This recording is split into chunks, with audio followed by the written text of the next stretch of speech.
তাহলে তোর শাওনের কি হবে, যার জন্য এত কষ্ট করলি, এত কাঁদলি?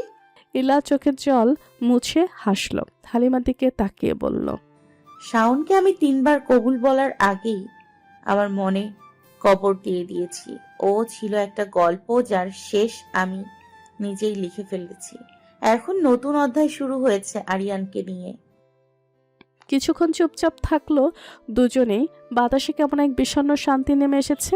হালিমা হঠাৎ মুখ বাঁকিয়ে বলল, সেটা না হয় বুঝলাম, কিন্তু এই নতুন ছেলে লিয়ান, আমার কিন্তু একে সুবিধার মনে হচ্ছে না। চোখে একরকম রহস্য, হাসিতেও কেমন গোপন আগুন আছে। তুই বেশি চিন্তা করিস না হালু, কেউ আমার জীবনে ঢুকতে পারবে না যতক্ষণ না আমি নিজে দরজা খুলি। তার গলাটা ভারী হয়ে গেল।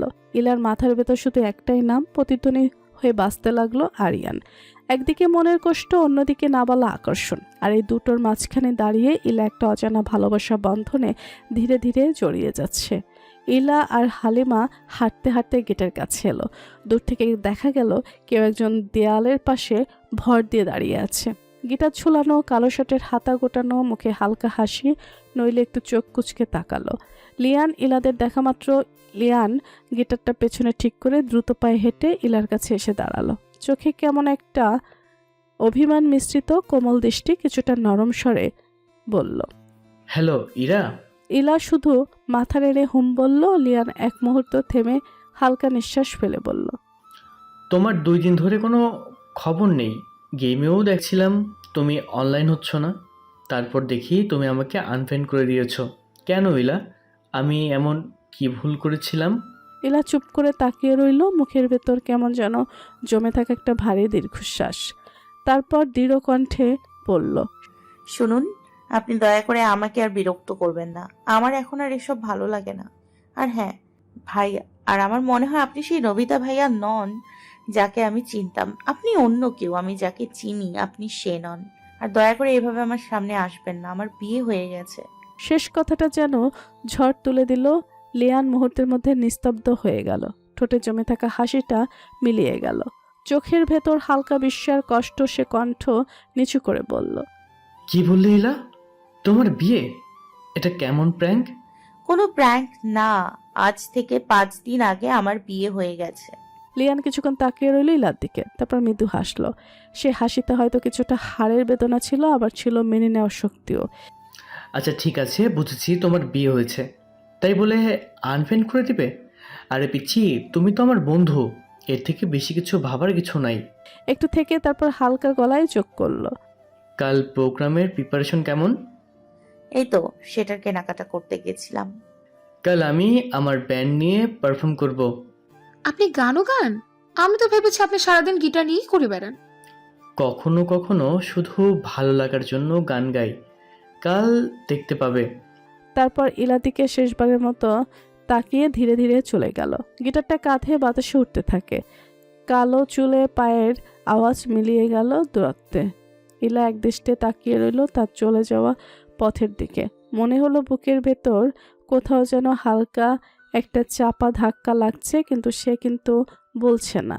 হালিমা পাশে দাঁড়িয়ে বলল, কি? কে রে? তুই না বলছিলি ওকে চিনিস, তাহলে আজ কেন বলি চিনিস না? চিনি, কিন্তু তার এন্ট্রি এখন ভয় লাগছে। মনে হচ্ছে নতুন কোনো ঝড় আসছে। রাত তখন প্রায় 11টা পেরিয়ে গেছে। আকাশে আধখানা চাঁদ, পাশে মৃদু মেঘের ছায়া। আর্মি ক্যান্টনমেন্টে বাইরে নরম আলোয় ভিজে থাকা রাস্তা ধরে হাঁটছে আরিয়ান। আজ সারাদিন ডিউটি শেষে মাথাটা ভারী হয়ে আছে, কিন্তু মনে একটাই প্রশ্ন, ইলাফুল এখন কি করছে? 2 দিন হয়ে গেল, কোনো খবর নেওয়া হলো না। তারপরে ইউনিফর্মের পকেটে হাত ঢুকে ফোনটা বের করলো। ফোনটার দিকে তাকিয়ে হালকা হেসে উঠল আরিয়ান। নিজের মনে বলল। ইলাফুলের নাম্বার তো নেই। তারপর নিজের মাথায় বাড়ি মেরে, তুই সত্যি পাগল হয়ে গেছিস শাওন। সব জায়গায় কেন ওই মেয়েটাকেই দেখিস? গাছের ছায়ায়, বাতাসে, এমনকি টর্চের আলোয় মনে হয় ইলাফুল দাঁড়িয়ে আছে, হালকা হাসছে তোকে দেখে। আকাশে তাকিয়ে তারাদের দিকে তাকিয়ে আরিয়ান ও তার 2 বন্ধু সাজিদ আর রাফেল তখন পাশে বসে আছে। ভাই, আজকে তোর মন অনেক ঘুরতেছে মনে হয়। কাউকে খুঁজতেছিস বল? ওরে সাজিদ, খুঁজছে না, বরং কেউ আমার ভেতরে ঘুরে বেড়ায়। আমি যেখানেই যাই ও যায়। নামটা বলো তুমি শুধু। কে সে? এখনই তুলে নিয়ে আসছি আমরা। নামটা বললে বুক ধক করে ওঠে, হার্টবিট বেড়ে যায়। আরিয়ানের কথা শুনে সাজিদ আর রাফেল একসাথে হেসে ওঠে, কিন্তু হাসির ফাঁকেও আরিয়ানের চোখের কোণে অদ্ভুত এক নরম আলো। আরিয়ান চুপচাপ তারাদের দিকে তাকিয়ে। এই আকাশে যত তারা, ওর হাসির একটাও সমান না। আমি যদি ভুলে যেতে চাই কিন্তু পারবো না। মনে হয় আমার ইউনিফর্মের ব্যাজে ওর নামই লেখা হয়ে গেছে। ভাই, তুই প্রেমে পড়েছিস ভয়ানক ভাবে। এখন আর্মি ক্যাম্পেও এই রোমান্স ভাই সব। প্রেমে পড়িনি রাফায়েল, আমি প্রেমের মধ্যে বন্দী হয়ে গেছি। মানে কি দোস্ত? কিছু তো বুঝতেছি না। বুঝবি না, কিছু কথা না বুঝাই ভালো। তারপরে চোখ বন্ধ করে গভীর নিঃশ্বাস নেয় আরিয়ান। ঠান্ডা হাওয়ায় ভেসে আসে ইলার পারফিউমের মতো এক স্মেল, যেন ইলা ফুল তার অনেক কাছে দাঁড়িয়ে আছে আর ডাক দিচ্ছে আরিয়ান। রাত 1টা। লিয়ানার রুমের দরজা আধখোলা। ভেতরে কাঁচ ভাঙার টুকরো পড়ে যাওয়ার টুংটাং শব্দ রাতের নীরবতাকে ভেঙে দিচ্ছিল। লিয়ানার মা মিসেস চৌধুরী ভয় পেয়ে তাড়াতাড়ি দরজা ঠেলে ভেতরে ঢুকলেন এবং সেই মুহূর্তে তার বুক কেঁপে উঠল। ঘরের দামি সব showpiece, music album, guitar stand সব ছড়িয়ে ছিটিয়ে ভাঙা অবস্থায় মেঝেতে কাচের টুকরো, আর সেই কাচের উপরে বসে আছে লিয়ান। দুহাত থেকে রক্ত ঝরছে, চোখ দুটো লাল হয়ে আছে। লিয়ানের মা দৌড়ে এসে লিয়ানের হাত দুটো নিজের কোলে তুলে নিলেন। বাবা, একে অবস্থা করেছিস, নিজের কি হয়েছে বল? মা, আমি আমি আমার সিজুকাকে আবার হারিয়ে ফেললাম। হারিয়ে ফেললি মানে? কে এই শিজুকা? কি বলছিস তুই? লিয়ান মাথা নিচু করে কাঁদতে কাঁদতে বলল। মা, আমি ওকে কতদিন ধরে খুঁজছি। একসাথে গেম খেলেছি, গেমে পরিচয়। ও ছিল আমার বন্ধু না, ও ছিল আমার শান্তি। যখনই ওর কিউট ভয়েস দিয়ে ভাইয়া বলতো, মনে হতো আমার ভিতরের অন্ধকারটা একটু আলোর মতো হয়ে যায়। মা, তুমি জানো না ওর হাসি শুনলে আমি কেমন হয়ে যাই? তুই আগে বলিসনি কেন? নাম বল, ভাষা কোথায়, অ্যাড্রেস দে। নাম ইলা তালুকদার, কিন্তু অ্যাড্রেস নিয়ে কি করবে মা? আজও নিজে বলল ওর বিয়ে হয়ে গেছে। এই কথা বলেই লিয়ান আবার ভেঙে পড়ল। লিয়ানের মা লিয়ানকে ভেঙে পড়তে দেখে খুব কষ্ট পাচ্ছে। লিয়ান আজ নিজের মুখে বলেছ কাউকে খুঁজেছে। যে ছেলে কোনো দিন মেয়ের দিকে তাকায়নি পর্যন্ত, আজ একটা মেয়েকে ভালো লেগেছে, কিন্তু তার বিয়ে হয়ে গেল। মা, আমি তো ওকে স্বপ্নের মতো পেয়েছিলাম। ভাবছিলাম হয়তো প্রথমবারের মতো কাউকে ভালোবাসতে শিখেছি। কিন্তু দেখো মা, আমি আবার একা হয়ে গেলাম। ও বলল আমাকে ভুলে যেতে। আমি পারবো কি মা? আমার বুকের ভেতরটা যেন কেউ ছিঁড়ে ফেলেছে। আমার খুব কষ্ট হচ্ছে। লিয়ান দুহাতে মুখ ঢেকে কাঁদছে, হাত থেকে রক্ত ঝরছে, কিন্তু সে তাও খেয়াল করছে না। তার মা তাকে বুকে জড়িয়ে ধরে লিয়ানকে কি বলে সান্ত্বনা দিবে ভেবে পাচ্ছে না। লিয়ান তার বাবা মার একমাত্র সন্তান, কখনো কোনো কিছুর অভাব পায়নি, কিন্তু লিয়ান কখন তার বাবা মার কাছে কিছু চায়নি। কিন্তু আজ এমন একজনকে চাই যে এখন অন্য কারো। লিয়ানের মা তাকে জড়িয়ে ধরে বলল, বাবা, ভালোবাসা কখনো জোর করে পাওয়া যায় না। তুই নিজেকে এইভাবে ভাঙিস না। যে মেয়ে তোর জীবনে থাকার কথা, সে নিজেই এসে দাঁড়াবে। লিয়ান ভাঙা গলায় ফিসফিস করে বলল। এরা যদি সত্যিই আমার কাছে এসে দাঁড়ায়, আমি ওকে আর কখনোই হারাতে দেব না।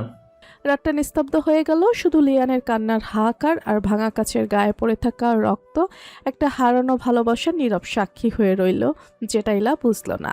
Time speak. পরের দিন ক্যাম্পাস প্রোগ্রামে স্টুডেন্টদের ভিড়, লাইট ওভার সাউন্ড, উত্তেজনার গরম হাওয়া। মঞ্চের সামনে মানুষের ভিড় জমে গেছে। একে একে সবাই পারফর্ম করছে, কেউ গান, কেউ নাচ, কেউ আবার ড্রামস। চারপাশে উৎসবের রং, ছাত্রছাত্রীদের চিৎকার, হাসি তালি সব মিলিয়ে পুরো পরিবেশটা বৈদ্যুতিক হয়ে আছে। এর মধ্যে ইলা আর হালিমা এক কোনায় দাঁড়িয়ে আছে, এর পরের পারফরমেন্সের জন্য প্রস্তুতি নিচ্ছে। ইলার বুক থুক থুক করছে, সে গাউন ঠিক করতে করতে বারবার নিজের হাত ঘষছে। এ প্রথম এভাবে ডান্স করবে, আবার এত লোকের সামনে, তাই নার্ভাস। কিরে, হাত পা ঠান্ডা হয়ে গেছে নাকি? হ্যাঁ রে, একটু নার্ভাস লাগছে। ঠিক সেই সময় ইলার চোখ সামনের দিকে পড়ল। সেই মুহূর্তে যেন সময় থেমে গেল। সামনের স্টুডেন্টের ভিড়ের আড়ালে দাঁড়িয়ে কেউ তাকে দেখছে। কালো লেদার জ্যাকেট, ঢেউ খেলানো চুল, গলায় ঝুলছে একটা ছোট হেডফোন, আর কাঁধে ঝোলানো গিটার। লিয়ান আজকে তাকে অন্যরকম লাগছে। চুল একটু উঁচু করে সেট করা, ঠোঁটে হালকা হাসি, চোখে এক অদ্ভুত শান্ত গভীরতা। ডান পাশে গলা সে বাটারফ্লাই ট্যাটু, আজ আরো স্পষ্ট, আরো আকর্ষণীয়। পুরো ক্যাম্পাসের মেয়েরা যেখানে তাকে দেখে হা করে তাকিয়েছে, আর সেখানে আজ লিয়ানের চোখ কেবল একজনের দিকেই আটকে রেখেছে, সেটা ইলা। ইলা তাকাতে লিয়ান ধীরে ধীরে এগিয়ে এলো, কিন্তু চোখে চোখে স্পষ্ট লিয়ান ভেতর থেকে ঝড় সামলে শান্ত দেখানোর চেষ্টা। হাই শিজুকা, প্রস্তুতি কেমন? ইলা গলায় শব্দ আটকে গিয়ে বলল, ভয় লাগছে একটু। টেনশন নেওয়ার কিছু নেই, তুমি পারবে ইলা। তুমি স্টেজে উঠলে পুরো জায়গাটা আলোকিত হয়ে যাবে, তাই অল দ্য বেস্ট। তুমি দারুণ করবে। লুয়ানের কথা ইলার বুকের দুরু দুরু আরো বেড়ে গেল। সে কিছু বলতে যাচ্ছিল, কিন্তু গলায় যেন আওয়াজ আটকে গেল। হালিমা তাড়া দিয়ে বলল, চল চল আমাদের পালা। স্টেজের দিকে হাঁটার সময় ইলার কানে লিয়ানের শেষ কথাটা আবার বাজলো। ঘোষক মাইকে ঘোষণা দেয়, নেক্সট পারফরমেন্স ইলা অ্যান্ড হালিমা। হইচই করে উঠে সবাই ইলা ও হালিমা স্টেজে ওঠে। ইলা আজ পরেছে কালো ফুট লম্বা গাউন, পেছনটা ওপেন স্টাইল, হালকা সিলভার স্টোনের সাজানো। হালিমা লাল গাউনে আগুনের মতো জ্বলছে। বিট পড়তেই মিউজিক শুরু। গান মনে রং লেগেছে, বসন্ত এসেছে, খুশিতে মেতেছে জীবন। ইলা প্রথম স্টেপ হালিমার সঙ্গে সঙ্গে স্লাইড করে আসে। দুজনেরই মুভমেন্ট এতটাই পারফেক্ট যে পুরো অডিটোরিয়াম তালে তালে বাজতে লাগলো। ইলার গাউন দুলে উঠছে, চুলে বাতাস নাচছে, আর চোখে একটা আত্মবিশ্বাসের ঝিলিক, যেটা লিয়ান ঠিক কাছে দাঁড়িয়ে গভীরভাবে দেখে যাচ্ছে। পরের বিটে ধিনতানা ধিনতানা, না না না, আজ বাজারে নাচেরে মন শোনে না মানা। স্টেজের নিচে ছেলেরা হইচই শুরু করলো, অনেকে দাঁড়িয়ে নাচতে শুরু করে দিল, পাশে কেউ চিৎকার করলো, ইলা ইলা, ওয়াও! হালিমা ফায়ার! পুরো স্টেজ যেন আগুনে জ্বলছে, দুইজনই নাচে। মিউজিক থামতেই সবাই চিৎকার করে হাততালি দেওয়া হলো, ভরে ওঠে করতালিতে। ইলা একটু শ্বাস নিতে নিচে তাকালো।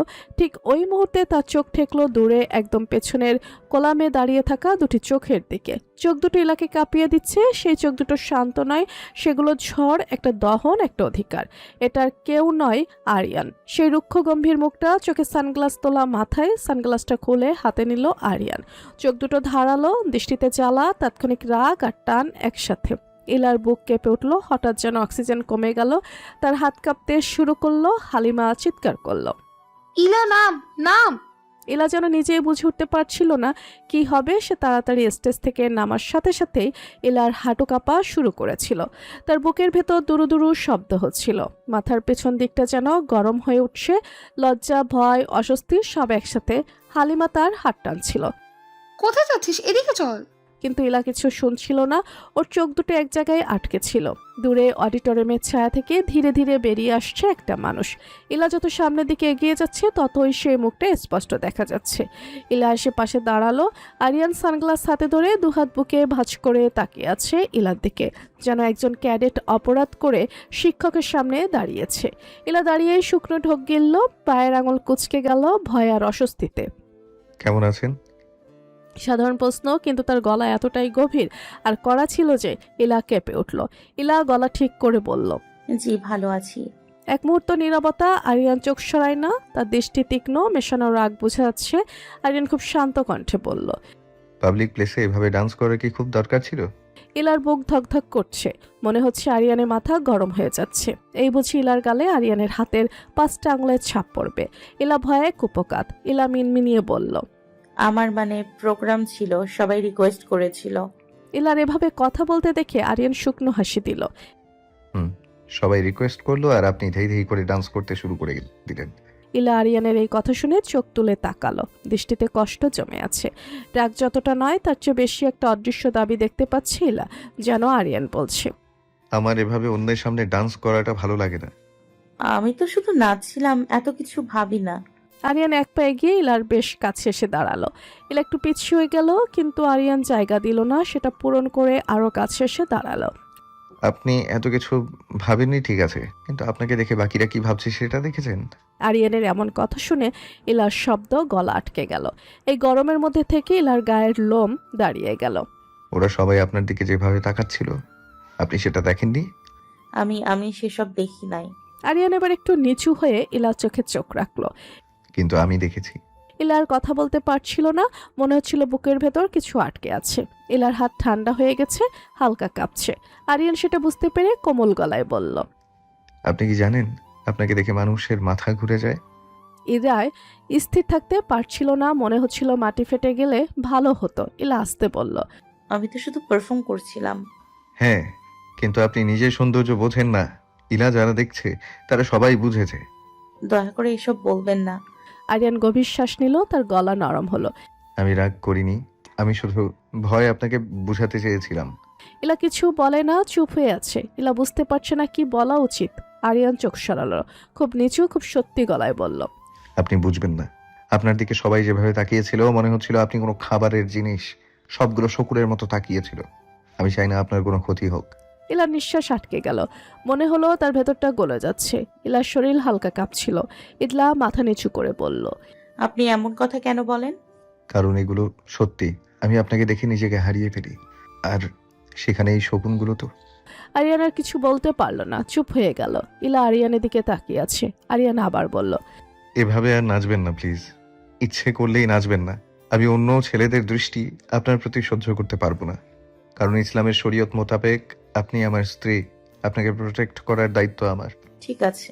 আরিয়ান চোখ নামিয়ে একটু হাসলো, একটু ক্লান্ত। এতক্ষণ ভালো ছিলাম না, এখন ভালো আছি। আপনি আমাকে দেখতে এসেছিলেন? না, আমার একটা কাজ ছিল, সেটার জন্য এসেছিলাম। ও হ্যাঁ, আপনার নাম্বার আমার কাছে নেই, আপনার নাম্বারটা পাওয়া যাবে? ইলা নাম্বার দিয়ে দিল। আরিয়ান নাম্বার সেভ করে রাখলো, ইলা ফুল নাম দিয়ে। হঠাৎ ভিড় থেকে হালিমা চিৎকার করলো, ইলা তুই কোথায়? আমি তোকে সার্চ দিচ্ছি, কোথাও পাচ্ছি না। আপনি একটু দাঁড়ান, আমি আসছি। কিন্তু যাওয়ার সময় ইলা পিছন ঘুরে আরিয়ানের দিকে তাকালো। আরিয়ান শুধু হাসলো, সেই গভীর টান টান, সেই মায়াময় হাসি। ইলাও ভয়ে ভয়ে চলে গেল।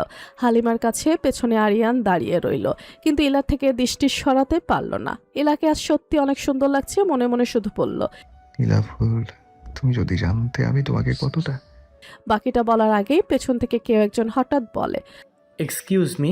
আরিয়ান ঘুরে দাঁড়ায়। একটা লম্বা স্টাইলিশ ছেলে, কাঁধে গিটার ঝুলানো, হেসে দাঁড়িয়ে আছে। ভাই, আপনাকে খুব চেনা চেনা লাগছে, আগেও কোথায় যেন দেখেছি।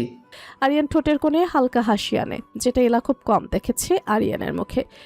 হতে পারে ভার্সিটিতে দেখেছেন, আমি প্রায়ই এখানে আসি। ও আচ্ছা, ঠিক আছে, সরি ডিস্টার্ব করলাম মনে হয়। আচ্ছা, অন্য সময় কথা হবে, এখন আসি। ইলা দৌড়ে যায় হালিমার কাছে। ইলা হাঁপিয়ে গেছে ইলার এই অবস্থা দেখে। হালিমা বলে, এই কই হারিয়ে গেছিলে? আমি তো খুঁজে খুঁজে শেষ। কিছু না, আমি একটু বাইরে গিয়েছিলাম। বাইরে কি করছিলে? আর বাকি ডান্স পারফরমেন্স আছে আমাদের স্টেজে, ডাকছে আবার। না রে, আর ডান্স করব না, মাথা ব্যথা করছে। মাথা ব্যথা? নাকি কেউ মাথা গরম করে দিল? না রে, আর প্লিজ স্টেজে না যাই, আর ডান্স করতে ভালো লাগছে না।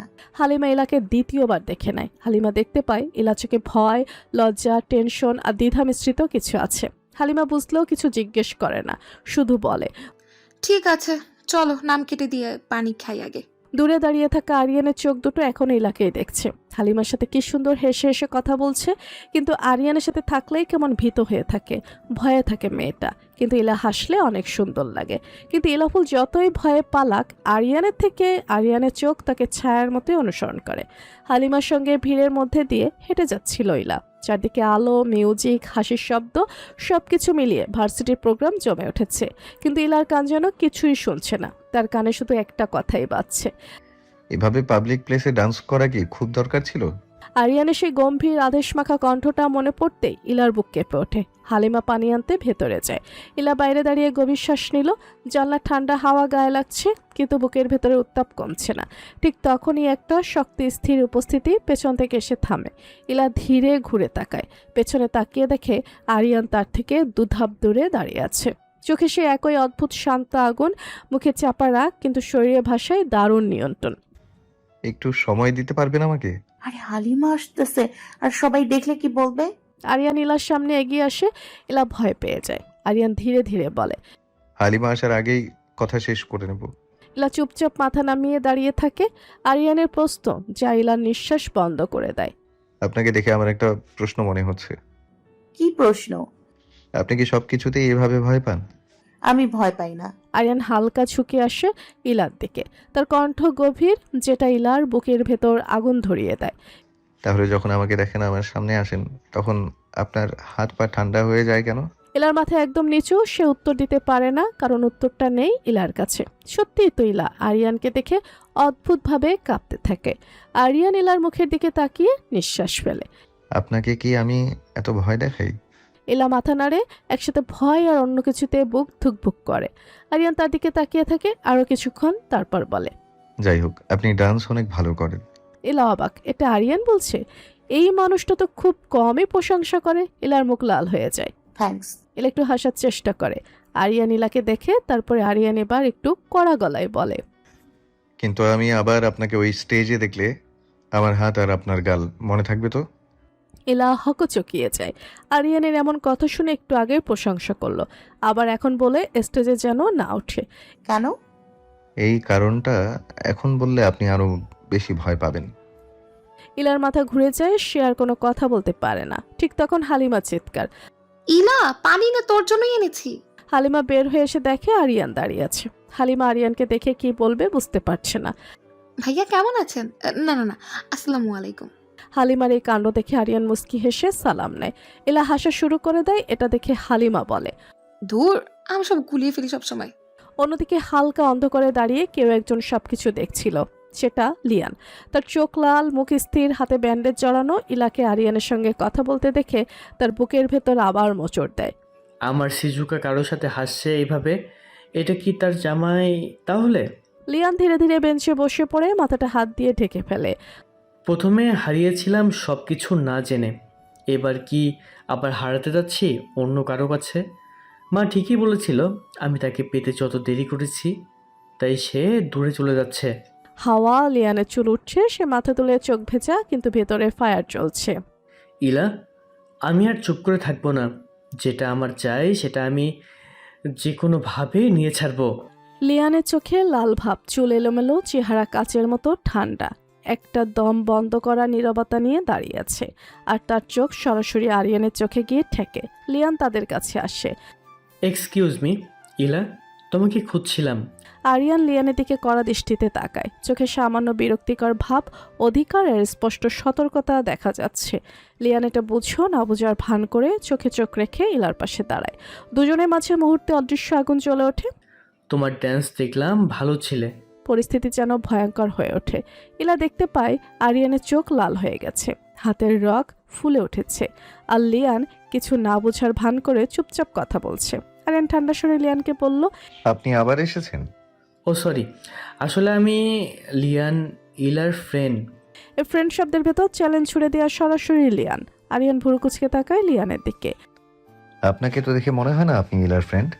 আপনাকে আগে দেখিনি আমি, আর আপনার কথাও শুনিনি। দেখবেন কি করে?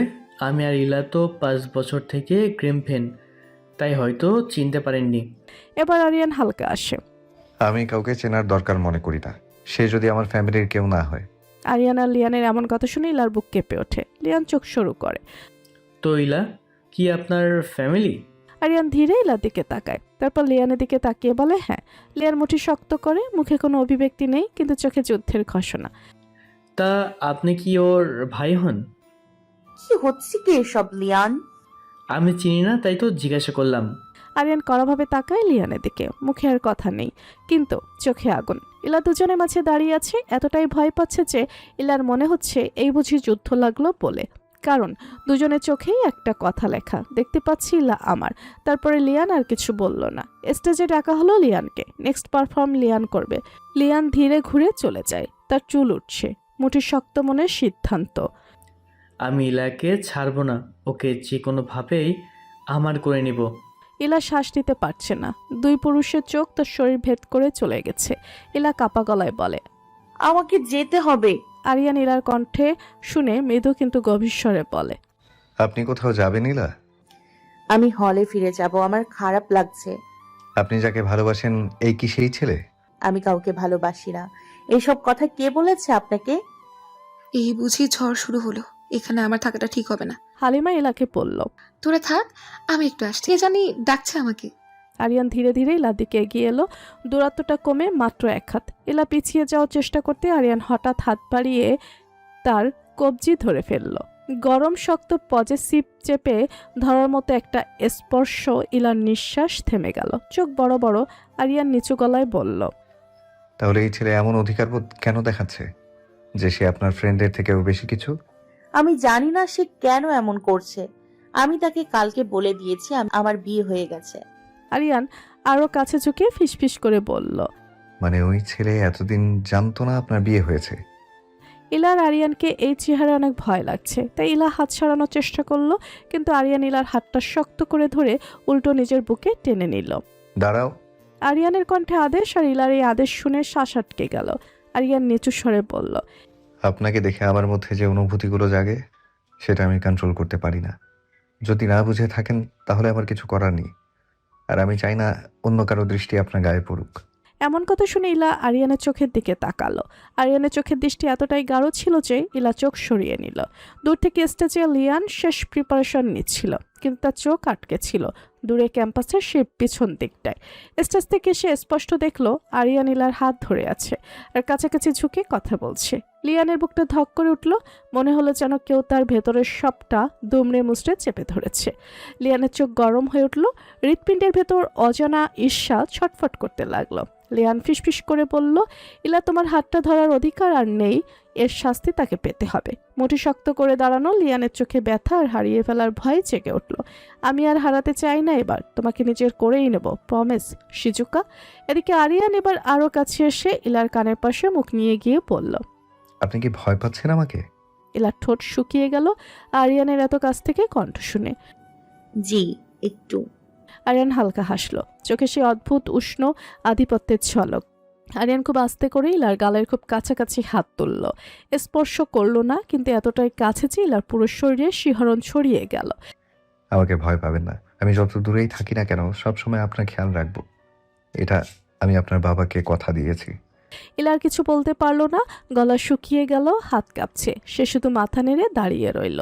দূর থেকে দাঁড়িয়ে তাকিয়ে লিয়ানের চোখে তখন কেবল একটাই জ্বালা আর অকিরাত বোধ। তুমি ওকে স্পর্শ করলে, এর মানে তুমি ভাবছো তুমি ওকে পাবে? কখনোই এই স্পর্শ তোমার শেষ স্পর্শ করা ইলাকে। গভীর নিঃশ্বাস নিয়ে চোখ শক্ত করল। ইলা আমার হবে, আমি নিচে থেকেই তাকে ছিনিয়ে নিয়ে আসবো আমার কাছে।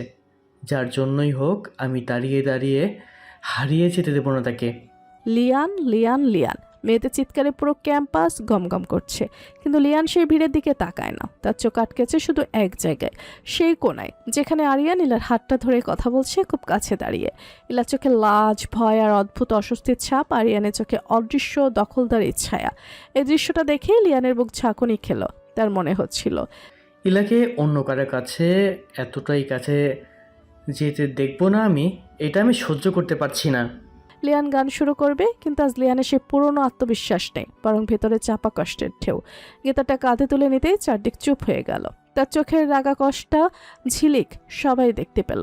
স্ট্রিংয়ের প্রথম টানেই সবাই নিস্তব্ধ। তারপর লিয়ান সেই কণ্ঠে গাইল প্রথমবার এত ব্যথা নিয়ে, একার জীবন আমার কাঁধে, আমি বইতে আর পারছি না, বেকারে মন আবেগে বাঁধে, আমি সইতে আর পারছি না, বেকারে মন আবেগে বাঁধে, আমি সইতে পারছি না, এ কেমন ভালোবাসা কইতে পারছি না, মায়া মায়া মহামায়ার ভেতর, আমি কে আমি কে আমি কে তোর, মায়া মায়া মায়া মায়ার ভেতর, আমি কে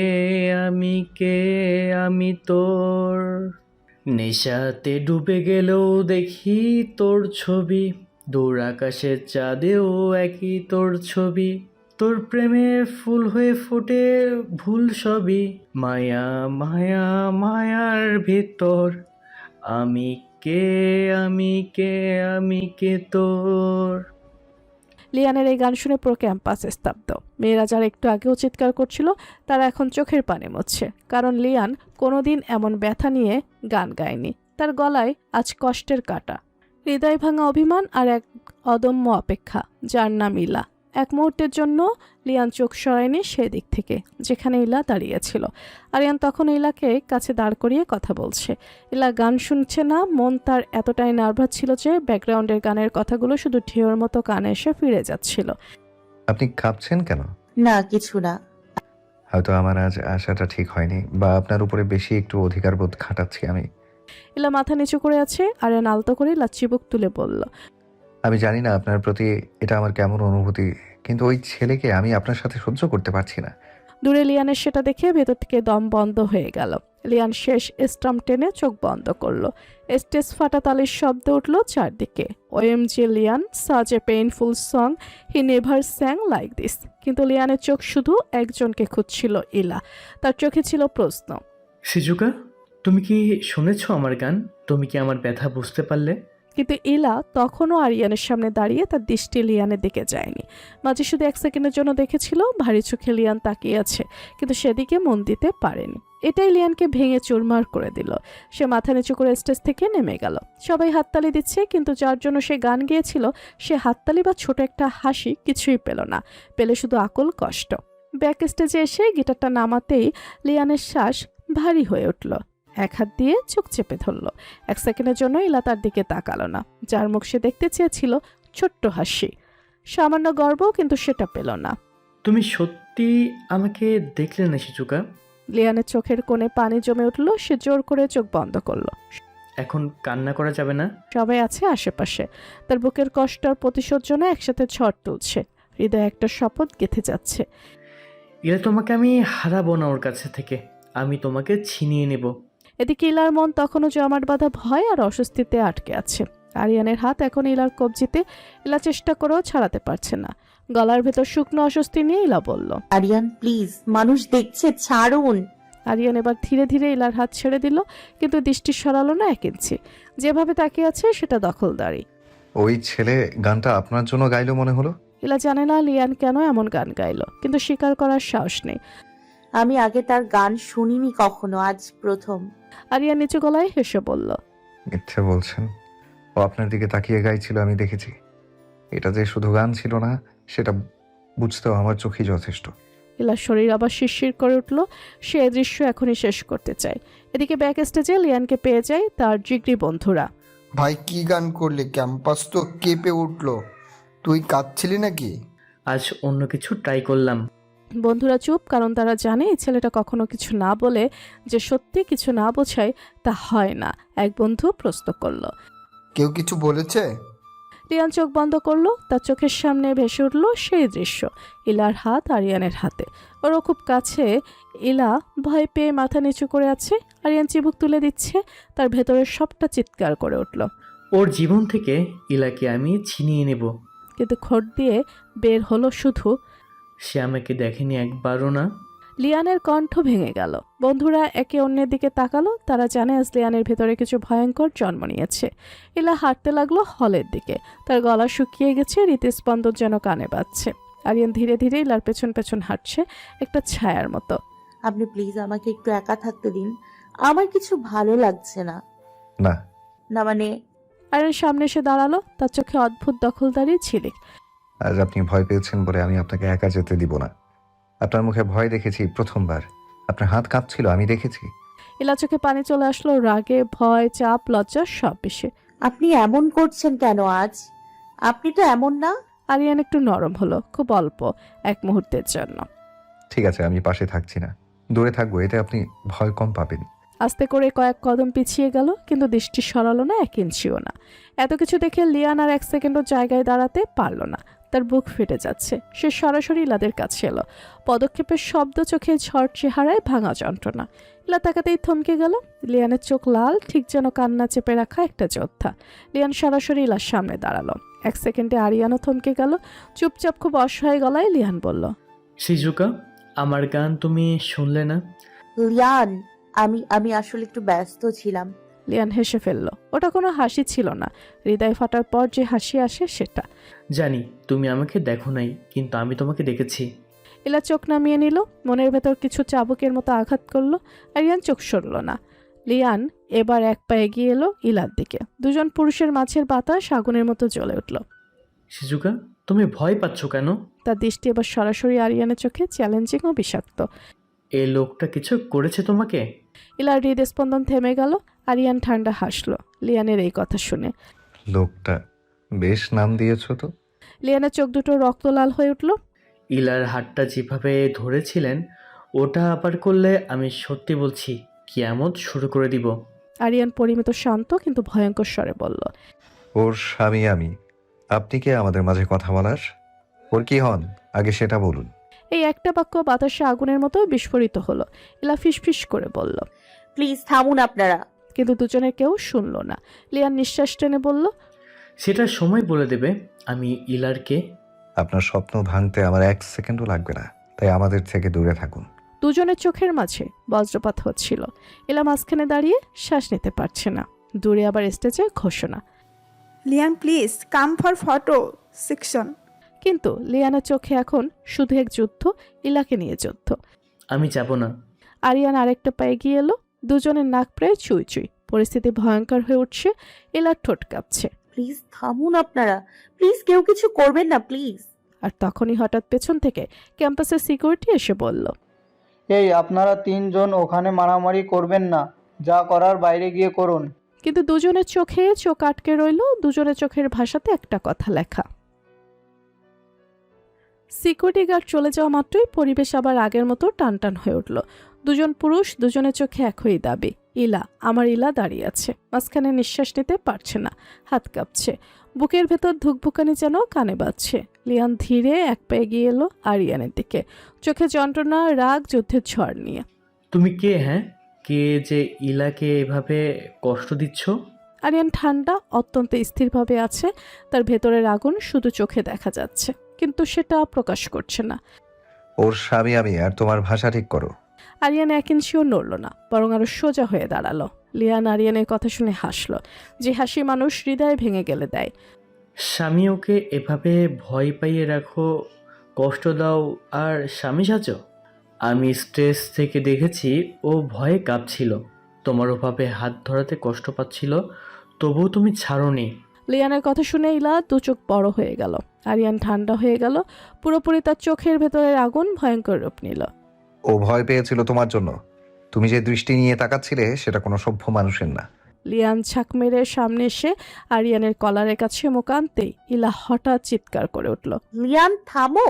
কিন্তু লিয়ান শুনল না, উল্টো ইলার দিকে তাকিয়ে বলতে লাগলো, শিজুকা, তুমি ভয় পেও না, আমি আছি, এই লোকটা তোমার কিছু করতে পারবে না।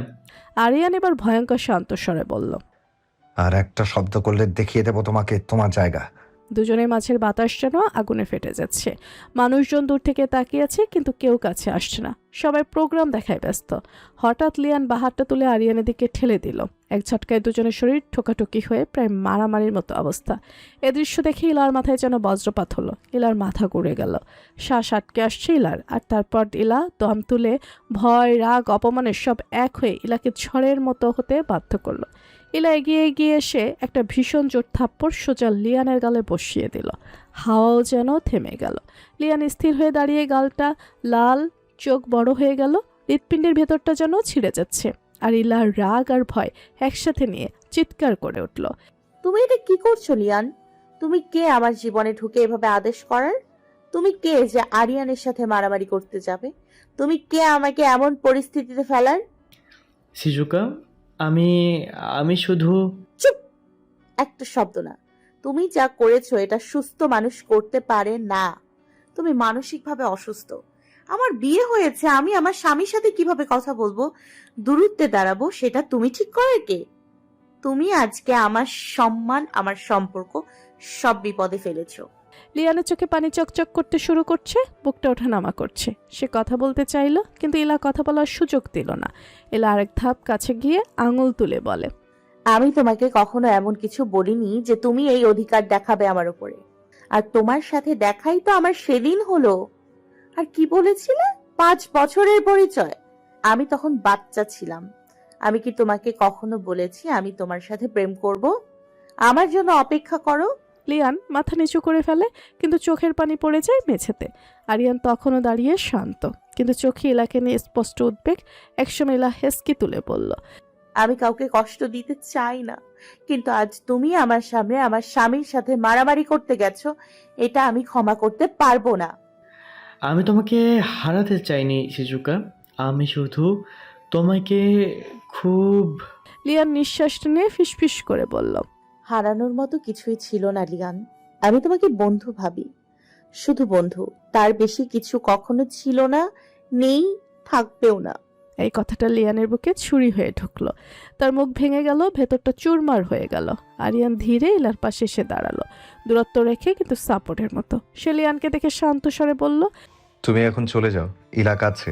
লিয়ান মাথা তুলল না। তার চোখের ভেতর হাহাকার, যন্ত্রণা আর অজানা অন্ধকার ঘুরছে। এক সেকেন্ড চুপ করে দাঁড়িয়ে থাকলো। সিজুকা, তুমি আজ আমাকে থামালে, কিন্তু মনে রাখবে যা আমার তা আমি ছিনিয়ে আনতে পারি। ইলার মুখ ফ্যাকাশে হয়ে গেল। আরিয়ান এবার কঠিন দৃষ্টিতে হুমকির স্বরে বলল, ভুলেও এটা চেষ্টা করবে না, তাহলে তুমি নিজেই শেষ হয়ে যাবে। দুজনের চোখে আবার বজ্রপাত হলো। লিয়ান মুখ ঘুরিয়ে ভাঙা কণ্ঠে চোখ ভেজা রেখে ধীরে হাঁটতে হাঁটতে সরে গেল। দূরে গানের শব্দ, মানুষের ভিড়ে লিয়ান মিলিয়ে গেল। আরিয়ান নিঃশব্দে দুহাত ভাঁজ করে দাঁড়িয়ে আছে, একটা কথাও বলে না, কিন্তু তার চোখে স্পষ্ট লেখা, এখন থেকে তোমাকে আমি রক্ষা করব, কেউ ছিনিয়ে নিতে পারবে না। ইলার গা দিয়ে ঘাম পড়ছে, চোখ দুটো লাল, নিঃশ্বাস ভারী। এত কাঁদতে কাঁদতে পুরো শরীর কেঁপে যাচ্ছে। আরিয়ান তার সামনে দাঁড়ানো, কিন্তু হাত বাড়াচ্ছে না, কারণ সে স্পর্শ করলে ইলা যদি আবার ভয় পায়। শুধু শান্ত কণ্ঠে বলল, ইলা শান্ত হন প্লিজ, ভয় পাওয়ার কিছু নেই। আমি আমি এমন কখনো চাইনি। আমি কাউকে আঘাত করতে চাই না। আমি কেন এমন জীবন পেলাম? যাকে আমি চাইলাম সে আমাকে চাইলো না। মাঝখান থেকে এরা সবাই গ্যাঞ্জাম শুরু করে দিয়েছে। তার কথা মাঝপথে থেমে যায় হেসকির কারণে। আরিয়ান মুঠো হাত চেপে ধরল নিচে। তার ভেতরে আগুন, রাগ, দখলের তীব্র তৃষ্ণা সব একসাথে তাকে জ্বালাচ্ছে, কিন্তু ইলার সামনে সে নিজেকে ধরে রাখছে। আরিয়ানের কণ্ঠে অদ্ভুত কোমলতা, কিন্তু চোখে আগুন। ঠিক তখনই হালিমা অন্যদিক থেকে দৌড়ে আসে। ইলা, হালিমা দৌড়ে এসে ইলাকে বুকে জড়িয়ে ধরল। ইলা আর দাঁড়াতে না পেরে হালিমাকে জড়িয়ে ধরে কান্নায় ভেঙে পড়ল। হায় আল্লাহ, কি হয়েছে? কে কাঁদালো? আমার ওই লিয়ান ফিয়ানকে একটু সহ্য হয় না। হালিমা, আমার সাথে কেন এমন হয় বারবার? হালিমা ইলার মাথায় হাত বুলিয়ে ঠান্ডা শ্বাস ফেলল। আরে বাবা, ভয় পাস না, আমি আছি, তোর কিচ্ছু হবে না। আগে পানি খেয়ে নে, তারপরে আমরা হলে ফিরে যাব। হালিমা ইলাকে ধরে নিয়ে যেতে লাগলো ধীরে ধীরে। ইলা হালিমার হাতে আঁকড়ে ধরে আছে, যেন ভেঙে যাওয়া কাচের টুকরো। হালিমা যাওয়ার আগে আরিয়ানকে একবার দেখে বলল, ভাইয়া, আপনার কিছু বলার থাকলে কাল বলিয়েন। আজও অনেক ভেঙে পড়েছে, আজ আপনি যান। আরিয়ান কিছু বলল না, শুধু মাথা নিচু করলো, কিন্তু চোখে ঝড়। ইলাকে নিয়ে হালিমা চলে গেল। আরিয়ান দাঁড়িয়ে রইল স্থির হয়ে, কিন্তু তার গলার ভেতর শব্দ আটকে আছে। একসময় সে মাটির দিকে তাকিয়ে হাত মুঠো করে দাঁত চেপে আছে। আরিয়ান শ্বাস ভারী হয়ে উঠল। তার চোখের নিচে সে কালো অন্ধকার ছায়া, যেখানে দখল, হিংসা আর রাগ একসাথে ঘোরাফেরা করে। অন্যদিকে লিয়ান বাসায় ঢোকার মুহূর্তেই দরজাটা ধাক্কা দিয়ে বন্ধ করলো। ঘরটা অন্ধকার, একটা ছোট লাইট জ্বলছে দেয়ালের পাশে। তার গলার ভেতর থেকে হাহাকারের মতো শব্দ বের হয়। সে আমাকে বন্ধু ভেবেছে, আর আমি তাকে নিয়ে কত স্বপ্ন দেখেছি। লিয়ানের চোখে পানি থামছে না। এক সেকেন্ডে তার দুনিয়া বদলে গেছে। সে তাকালো কোনায় রাখা তার প্রিয় গিটারটার দিকে, যেটা তার লাইফের প্রথম গিটার ছিল। ছোটবেলায় যখন ইলা বলেছিল তার গিটার অনেক পছন্দ, তখন লিয়ান এই গিটারটা কিনেছিল, যেখানে খোদাই করে লেখা আছে সিজুকা। লিয়ানের হাত কাঁপলো, চোখে ভরে উঠল রাগ আর যন্ত্রণা। লিয়ান গিটারটা তুলে কোনার টেবিলে জোরে হাঁচার মারল। গিটারের কাঠ ভেঙে চৌচির, তার নিজের বুকের ভাঙনের মতো। কিন্তু লিয়ান থামল না, আরও একবার আছাড় মারলো, আরও একবার। এভাবে 4 থেকে 5 বার আছাড় মেরে গিটারটা ভেঙে মেঝেতে ফেলে দিল। তারের শব্দ বেদনাদায়কভাবে কেঁদে উঠল। লিয়ান হাঁটু গেড়ে বসে ভাঙা গিটারের টুকরো হাতে নিল, চোখ দিয়ে পানি পড়ছে ঝর্ণার মতো। সিজুকা, তুমি কেন আমাকে এমন মৃত্যুর মতো অনুভূতি দিলে? আজ থেকে তো আমি মরে গেলাম। কিন্তু রাগ থামল না। তারপর হঠাৎ লিয়ান দেয়ালের দিকে তাকিয়ে দাঁড়ালো, রাগে মাথা ঘুরতে লাগলো। তার নিঃশ্বাস দ্রুত ভয়ঙ্কর হয়ে গেল। এক মুহূর্ত চিন্তা না করে সে দেয়ালে প্রচণ্ড জোরে ঘুষি মারল। একটা ভয়ঙ্কর শব্দ উঠল, তার হাত ফেটে গেল, রক্ত ছিটকে পড়লো দেয়ালে। কিন্তু লিয়ান থামল না, আবার আর একটা ঘুষি মারলো, কিন্তু তবুও রাগ কমছে না।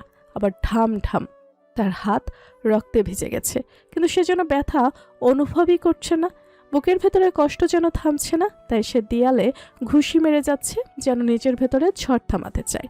শেষে ক্লান্ত হয়ে দেয়ালে হেলে পড়ে নিচে বসে গেল। রক্তে ভেজা হাতটা কোলে নিয়ে আছে, চোখে অশ্রু, আর ভাঙা গিটারটা পাশে পড়ে আছে।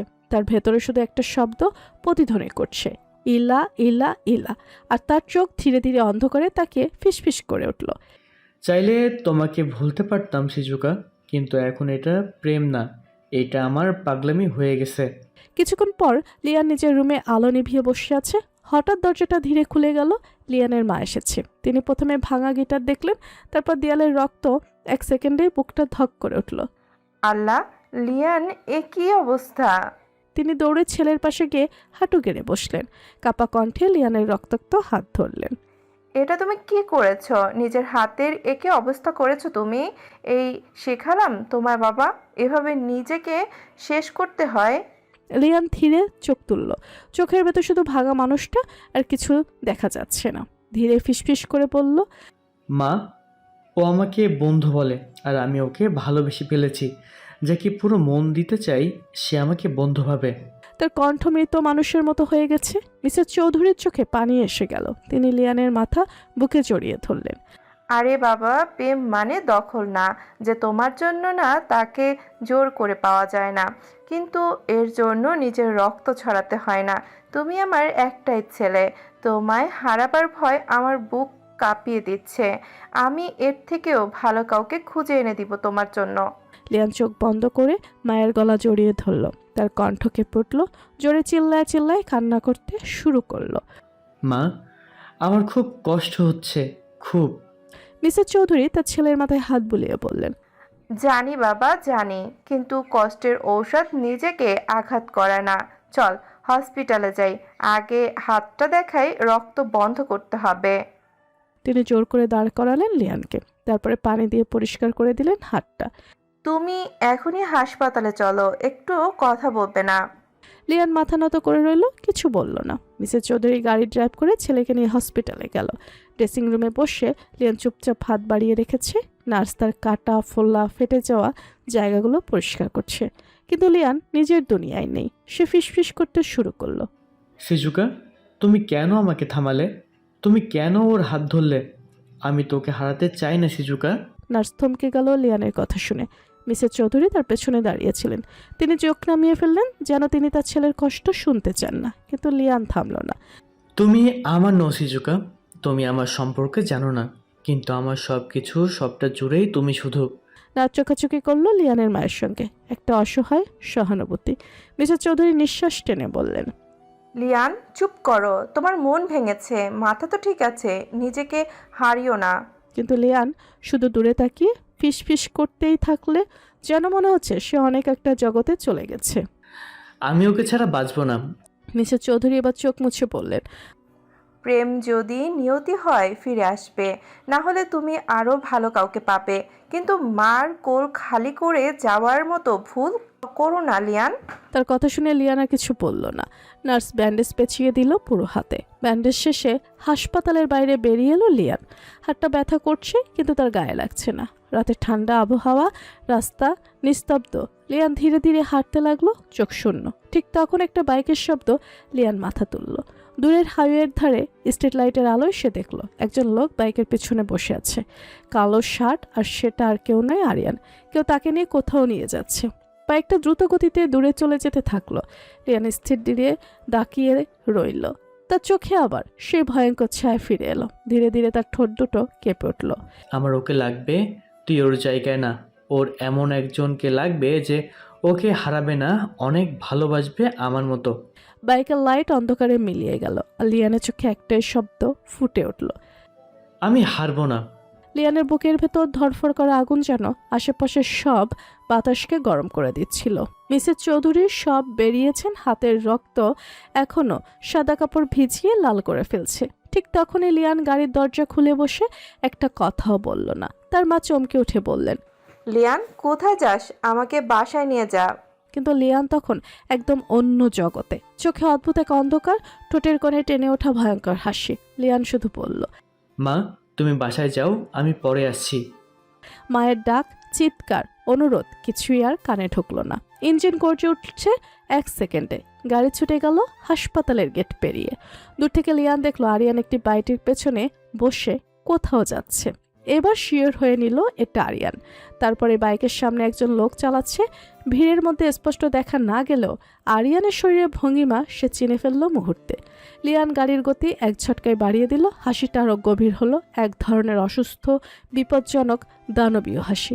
নিজের ক্ষত ভুলে, ব্যথা ভুলে, সব কিছু ভুলে সে শুধু একটাই বাক্য ঠান্ডা স্বরে বলল, আরিয়ান, গুড বাই। এবার ইলা চিরতরে আমার। মুহূর্তে গাড়ি ছুটে গেল রাস্তায়। বাতাস চিৎকার করলো, রাস্তার আলোগুলো একের পর এক পেছনে সরে গেল। আর তারপর ধাম, একটা প্রচণ্ড গর্জন। আরিয়ানদের বাইকটা সাইডওয়েজ উড়ে গেল রাস্তার একপাশে। আরিয়ান ছিটকে পড়ে সোজা পাশের কংক্রিটের দেয়ালে সজোরে ধাক্কা খেল। তার শরীরটা গড়িয়ে নিয়ে নিথর হয়ে পড়ে রইল। দূরশুতে শুধু দেখা গেল লিয়ানের গাড়ি এক ঝটকায় বাঁক নিয়ে অদৃশ্য হয়ে গেল, যেন কিছুই হয়নি। 1 সেকেন্ড দেরি করলো না, একবারও ফিরে তাকালো না। রাস্তায় শুধু ধুলো উড়ল আর নিস্তব্ধতা। ফ্ল্যাশব্যাক। 2 দিন আগে রাতে যখন শাওন, রাফেল আর সামির 3 জনের সামনে ধোয়াটা কফি নিয়ে ছাদে চাঁদ দেখছিল, রাফেল আর সামির দুজনেই একটা জিনিস লক্ষ্য করছিল কিছুক্ষণ ধরে। সেটা হচ্ছে শাওন ছুটি থেকে আসার পর থেকে কেমন যেন হয়ে গেছে। তার উপর আবার বলছে কোনো এক মেয়ের প্রেমে পড়েছে। ওই শাওন, কথা ঘোরাচ্ছিস কেন? তোর কি হয়েছে ভাই, বল না। আর কে সেই মেয়েটা? হ্যাঁ, কে সে রমণী যে আমার বন্ধুর এই পাথরের দেয়াল ভেদ করে ঢুকে পড়েছে? কে সেই ভাগ্যবতী? সামিরের কথায় রাফায়েল হেসে উঠল। শাওন প্রেমে পড়েছে কারোর জন্য ব্যাকুল হচ্ছে এটা ভেবেই তারা হাসছে।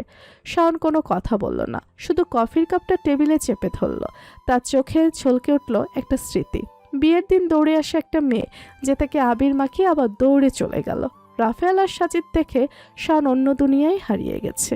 এটা দেখে রাফায়েল শাওনকে ছাঁকে দিল। শাওন নিজেকে সামলে নিয়ে বলল, তোরা ছাড় না ওই সব কথা, কাজের কথা বল। না, আজকে না সত্যিটা বললে ছাড়ছি না ভাই।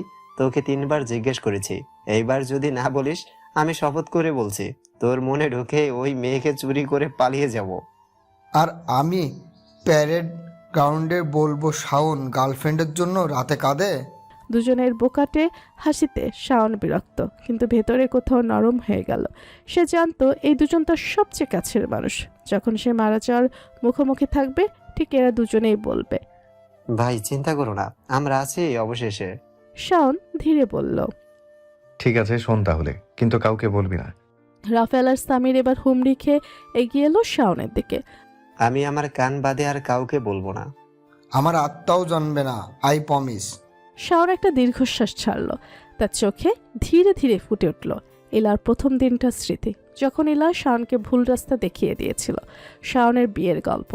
ফ্ল্যাশব্যাকের ভেতর আরেক ফ্ল্যাশব্যাক। সেদিন দুপুরে আমি যখন আদিবের শ্বশুরবাড়ি খুঁজে পাচ্ছিলাম না, তখন আমি বাজারের মানুষের কাছে অ্যাড্রেস জেনে নিচ্ছিলাম। ঠিক সেই সময় একটা 18-19 বছর বয়সী মেয়ে আমার সামনে আসে। তাকে দেখে আমি প্রথমে কিছুটা অবাক হয়ে যাই, এই ডানাকাটা পরে আমার সামনে কিভাবে আসলো। তারপরে ওই মেয়ে জিজ্ঞেস করে আমি কই যাব। আমি অ্যাড্রেস বললে আমাকে নিজের বাইকে করে নিয়ে গিয়ে ইচ্ছে করে ভুল রাস্তা দেখিয়ে দেয়। সেদিনের পর আমার তার উপরে মেজাজ খারাপ ছিল। আমি সবসময় ইগনোর করেই চলতাম, কিন্তু তার রূপ, তার দুষ্টুমি বারবার আমাকে তার প্রতি আকৃষ্ট করত। তাই আমি সারাক্ষণ ফোনের প্রতি মনোযোগ দিতাম, যাতে ওই মেয়ের প্রতি আমার নজর না যায়। তো বিয়ের দিন সকালে সবাই আবির খেলছিল, ওই মেয়েও আমাকে আবির দিয়ে দৌড়ে পালাচ্ছিল। তো আমি একটু দুষ্টুমি করে তার পিছু পিছু ছাদে গিয়ে তাকে আবির দিয়ে আসি। আর এইটা আমার জীবনের কাল হয়ে দাঁড়ায়। কোনো এক জন সেটা ছবি তুলে এআই দিয়ে কিসিং ভিডিও বানিয়ে ভাইরাল করে দেয়। আমি তো বিয়ের অনুষ্ঠান শেষ করে রাতে ঘুমিয়ে যাই। তো পরের দিন সকালে চিল্লাচিল্লিতে আমার ঘুম ভেঙে যায়। ঘুম থেকে উঠে শুনি আমার আর ওই মেয়ের ভিডিও নাকি কোথায় ভাইরাল হয়েছে। নিচে গিয়ে দেখি মেয়েকে তার মা খুব মারছে, কিন্তু তবু ওই মেয়ে আমার নাম বলেনি যে ভিডিওতে ছেলেটি আমি ছিলাম।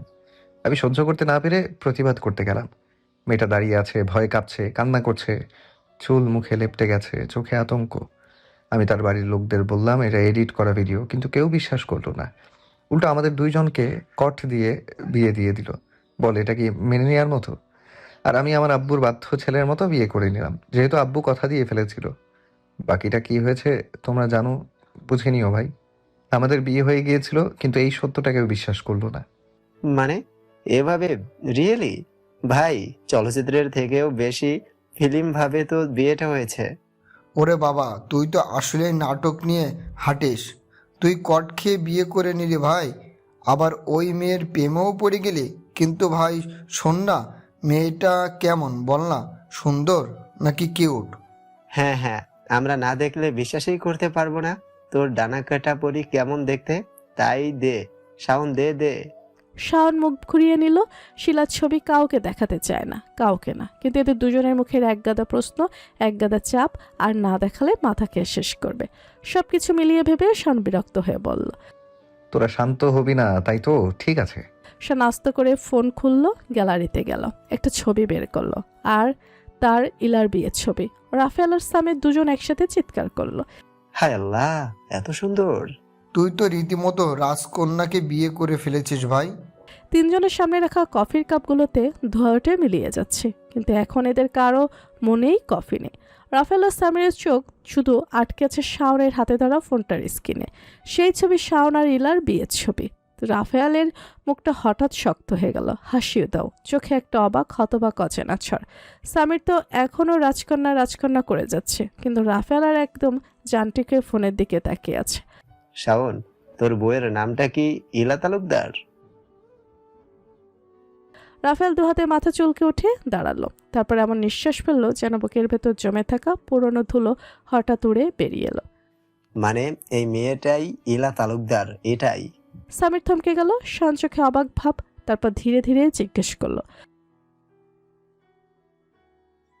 রাফেল গভীর নিঃশ্বাস নিল, ঠোঁট কামড়ে চেয়ে রইল চাঁদের দিকে, তারপর খুব আস্তে খুব ভারী গলায় বলল। এই সেই মেয়ে যাকে প্রথম দেখেই আমি বিয়ের জন্য রাজি হয়ে গিয়েছিলাম, কিন্তু সে আমাকে রিজেক্ট করেছিল। সামির প্রায় লাফিয়ে উঠল। কি বলছিস? শানের বুক ধুপ করে উঠল, কানের কাছে যেন রক্ত জমে বাজছে। এক মুহূর্তে তার মন অদ্ভুত ভারী হয়ে গেল। যাকে সে এখন বুকের ভেতর আগলে রাখতে চায়, যে মেয়েটার হাসিতে সে বেঁচে থাকতে চায়, যে তার বউ, তার ইলাফুল আরকিন রাফেলের বউ হতে চেয়েছিল। তারপরে ধীরে ধীরে রাফেল আবার বলতে শুরু করলো। রাফেলের কণ্ঠ ভারী হয়ে উঠল। 1 বছর আগের কথা, ছুটিতে বাড়ি যাওয়ার পরে আন্টি আমাকে ডেকে বলেছিল এক মেয়ে আছে, ইলা তালুকদার, চাইলে দেখতে যেতে পারি। তার বান্ধবীর মেয়ে, ভালো ফ্যামিলি, ভালো মেয়ে, তাই বলেছিলাম যাব। আব্বু আম্মুর সাথে তাদের বাড়ি গিয়েছিলাম দেখতে। রাফেল হেসে উঠল, সেই হাসিটা ব্যথায় কাঁপছিল। যেদিন ওকে দেখতে গিয়েছিলাম, ওকে আমি দেখার সাথে সাথেই মনে মনে সিদ্ধান্ত নিয়েছিলাম বিয়ে করলে এই মেয়েকেই করব। তারপরে আলাদা কথা বলতে চাইলাম, সেখানেও এমন এমন কথা বলল যে না এসে থাকতে পারিনি। ও ভেবেছিল এই কথাগুলো বললে হয়তো আমি ওকে বিয়ে করব না, কিন্তু ওকে অবাক করে দিয়ে আমি বলেছিলাম আমি বিয়েতে রাজি। সব ঠিক আছিল, কিন্তু তার বাবার সময় চেয়ে নিল। আমরা সময় দিলাম, কিন্তু আমি পরের দিন তার সাথে দেখা করি। সে বলে আমাকে বিয়ে করতে পারবে না, আমাকে সামনাসামনি না বলে দেয়। কোনো ঘুরানো কথা ছাড়াই কেউ না বলতে পারে, এটা তো আমার কাছে নতুন কিছু না, কিন্তু ওর নাটা ছিল অন্যরকম। সামির আগ্রহ নিয়ে গিয়ে এলো। কি বলেছিল? রাফেল হালকা কাপা স্বরে বলল। ও বলেছিল আমি বিয়ে করব না, কারণ আমি কাউকে ভালোবাসি। আমার ভয়েস কিংকে না দেখলে, না জেনে না বুঝে আমি তাকে ভালোবেসেছি। আমার এই মনে অন্য কাউকে মেনে নিতে পারবো না। শাওনের চোখ বিস্ময়ে বড় হয়ে গেল। ভয়েস কিং নামটা তো চেনা চেনা লাগে। টিকটকে কারো একজনের ভিডিও দেখতো, সেও নাকি আর্মি ছিল, কিন্তু নামটা বলেনি। বাট শালায় ভাগ্যবান, ইলার মতো একজনের ভালোবাসা পেয়েছে। ওই দিন আমার চোখ লাল হয়ে গিয়েছিল, প্রচন্ড কেঁদেছিলাম। আমি তখন বুঝেছিলাম কাউকে ভালোবেসে না পেলে কেমন লাগে। ও আমাকে রিজেক্ট করেনি, কাউকে ভালোবেসে ফেলেছে, আর তার ভালোবাসাটা ছিল পবিত্র। 2 দিন পর জানতে পারলাম ও নাকি বিয়ে ভেঙেছে বলে ওর মা নাকি ওকে খুব মেরেছিল। ও খুব কষ্টে ছিল তার ভয়েস কিং এর জন্য, কিন্তু ওই ছেলেটা কখনো বোঝেনি। সাবির ফিসফিস করে বলল। মানে ইলা বিয়েটা করেনি বলে ওর মা ওকে অনেক মেরেছিল? রাফেল মাথা নেড়ে বলল, হ্যাঁ। আরে কিছু হলেই ওর মা ওকে মারে। আমিও মেয়েটাকে না জেনে অনেক কষ্ট দিয়েছি রে, আমিও অনেক মেরেছি। শাওনের নিঃশ্বাস আটকে গেল। তার সামনে ভেসে উঠল সেই দিনের ইলার লাল চোখ, ভয়ে কাঁপছে, মায়ের হাতে মার খেয়ে দাঁড়িয়ে আছে, আর শাওন দাঁড়িয়ে চিৎকার করছে। এটা এডিট করা ভিডিও, কিন্তু কেউ শুনছিল না। তখন থেকেই মনে হতো মেয়েটা খুব ভাঙা কিন্তু সাহসী। কিন্তু আমার একটা আফসোস, মেয়েটা তার ভয়েস কিংকে পেল না। শাওনের বুকটা ধক করে উঠল। ইলা, এই সেই ইলা যে তার সাথে কথা বলার জন্য ছটফট করত, কিন্তু সে পাত্তা দিত না। মেয়েটা এতটা তার জন্য পাগল ছিল, আর শাওন জানতেও পারেনি। তোকে আর আফসোস করতে হবে না। হ্যাঁ, আর আফসোস করে কি হবে, সব তো শেষ হয়ে গেছে। কিছু শেষ হয়নি, আজ থেকে শুরু হলো। মানে কি? মানে হচ্ছে ওই ভয়েস কিং আর কেউ নয়, আমিই ছিলাম। আর সে যাকে চেয়েছিল তাকেই পেয়েছে। রাফেল ধীরে বসে পড়ল শাওয়ারের পাশে। তার গলা ভারী, কিন্তু এবার ব্যথা নেই, এবার আছে হালকা একটা হাসি। ভাই তুই সত্যি বলছিস তুই সেই ভয়েস কিং? সামির এবার জোরে হেসে উঠল। এটা কি ভাগ্য রে ভাই তোর জন্য। ঠিকই ছিল, ওই মেয়ে যাকে সত্যিই ভালোবাসলো, যাকে বিয়ে করতে চাইলো, সেই তুই। শাওন মাথা নিচু করে ফেলল, কণ্ঠ নরম হয়ে গেল। ভাই তুই কথা দে, মেয়েটাকে আর কষ্ট দিবি না। শাওন লজ্জায় মাথা ঘুরিয়ে বলল,